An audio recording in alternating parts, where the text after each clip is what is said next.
یہ لڑکیاں جو ہائی پروفیشنلزم اچیو کر چکی ہوتی ہیں، مثلا ڈاکٹرز یا وکلا، جب شادی کے بعد ایک سٹیج ایسی آتی ہے کہ خاوند یا بچوں کو زیادہ ضرورت ہوتی ہے اس عورت کی، تو پہلا ان کا فرض ہے اس کو پورا کریں. یہ پروفیشن ثانوی چیز ہے.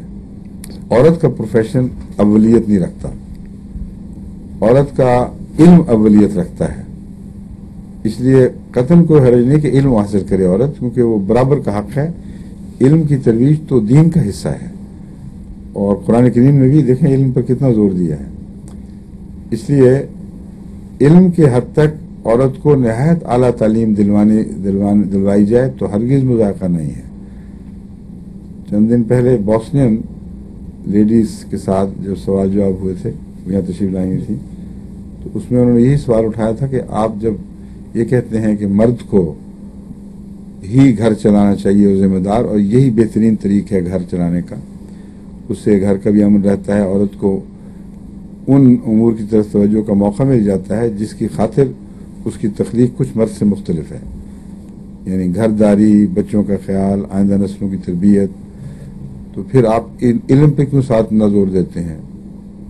انجینئر بھی بنے عورت، ڈاکٹر بھی بنے، یا اور دوسری چیزیں. تو میں نے کہا علم پر اس لیے زور دیتا ہوں کہ علم کے بغیر اس عورت کی شخصیت نہیں بنتی برابر کی جیسے کہ مرد کی ہونی چاہیے، اور اسے احساس کمتری رہتا ہے. صرف ایک خطرہ نہیں ہے، بلکہ مرد کو پھر گھر میں کمپینین شپ نہیں ملتی، اور ایسے مرد کے بہک جانے کا زیادہ خطرہ ہے جس کو گھر میں روٹی پکانے والی اور بچے کی مشین تو میسر ہو مگر ذہنی رفاقت میسر نہ ہو. تو من ازواجنا قرۃ اعین جو مضمون ہے اس کا علمی اور شخصی لحاظ سے اور مزاجی لحاظ سے ہم آہنگی سے تعلق ہے. یعنی ایک تعلق یہ بھی ہے، اس سے پتہ چلا کہ ہر